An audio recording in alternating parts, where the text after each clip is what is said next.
साथियों, विश्व जिस तेजी से बदल रहा है, जीवन के हर क्षेत्र में साइंस और टेक्नोलॉजी का महत्व बढ़ता चला जाने वाला है।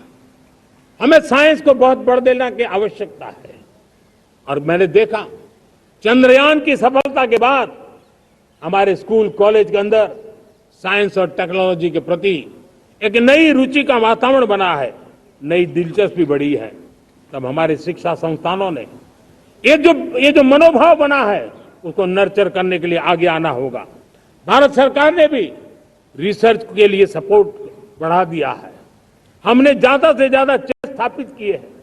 हमने नेशनल रिसर्च फाउंडेशन बना करके हमने उसको एक कानूनी परिवेश में ला करके स्थायी रूप से एक व्यवस्था विकसित की है, ताकि रिसर्च को लेकर के निरंतर बल मिले और ये रिसर्च फाउंडेशन उस काम को करे।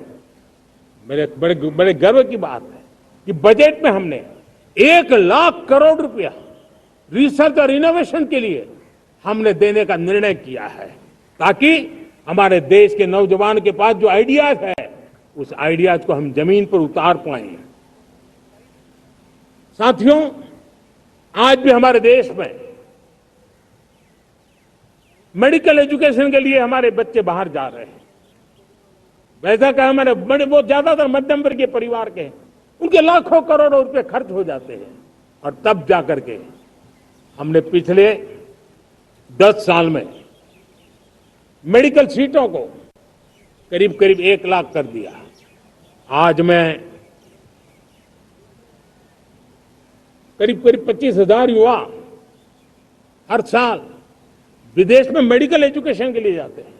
और ऐसे ऐसे देश में जाना पड़ रहा है, कभी कभी तो मैं सुनता हूं तो हैरान हो जाता हूं। और इसलिए हमने तय किया है कि अगले 5 साल में मेडिकल लाइन में 75,000 नई सीटें बनाई जाएगी। मेरे प्यारे देशवासियों, विकसित भारत 2047 वो स्वस्थ भारत भी होना चाहिए। और जब स्वस्थ भारत हो, तो आज जो बच्चे हैं उनके पोषण पर आज से ही ध्यान देने की जरूरत है। और इसलिए हमने विकसित भारत की जो पहली पीढ़ी है, उनकी तरफ विशेष ध्यान दे करके हमने पोषण का एक अभियान चला है। हमने राष्ट्रीय पोषण मिशन शुरू किया है। पोषण को हमने प्राथमिकता दी है। मेरे प्यारे देशवासियों, हमारी कृषि व्यवस्था को ट्रांसफॉर्म करना बहुत जरूरी है, समय की मांग है। हम सदियों से जिस परंपरा में दबे हुए हैं, जकड़े हुए हैं, उससे मुक्ति पानी होगी। और हमारे किसानों को उसके लिए हम मदद भी दे रहे हैं। हम उसको ट्रांसफॉर्म करने की दिशा में लगातार काम करते आए हैं। आज आसान ऋण दे रहे हैं किसानों को, टेक्नोलॉजी की मदद दे रहे हैं। किसान जो पैदावार करता है उसको वैल्यू एडिशन के लिए हम काम कर रहे हैं। उसके लिए मार्केटिंग के लिए पूरा प्रबंध करते हैं, ताकि उसको एंड टू एंड हर जगह पे हैंड होल्डिंग की व्यवस्था हो। उस दिशा में हम काम कर रहे हैं। आज जब धरती माता के प्रति सारा विश्व चिंतित है, जिस प्रकार से उर्वरक के कारण हमारी धरती माता की शहद दिनों दिन बिगड़ता जा रही है, हमारी धरती माता की उत्पादकता क्षमता खत्म होती चली जा रही है, कम होती चली जा रही है। और उस समय मैं मेरे देश के लाखों किसानों का आभार व्यक्त करना चाहता हूं, जिन्होंने प्राकृतिक खेती का रास्ता चुना है और हमारी धरती माता की सेवा करने का भी उन्होंने बीड़ा उठाया है। और इस बार बजट में भी हमने प्राकृतिक खेती को बल देने के लिए बहुत बड़ी योजनाओं के साथ बहुत बड़ा बजट में प्रावधान किया है। मेरे प्यारे देशवासियों, आज दुनिया की स्थिति में देखता हूं, पूरा विश्व होलिस्टिक हेल्थ केयर की तरफ मुड़ रहा है। और तब उनको ऑर्गेनिक फूड ये उनकी प्रथम पसंद बनी है। आज विश्व के लिए ऑर्गेनिक फूड का अगर कोई फूड बास्केट बन सकता है, तो मेरे देश का किसान बना सकता है, मेरा देश बन सकता है।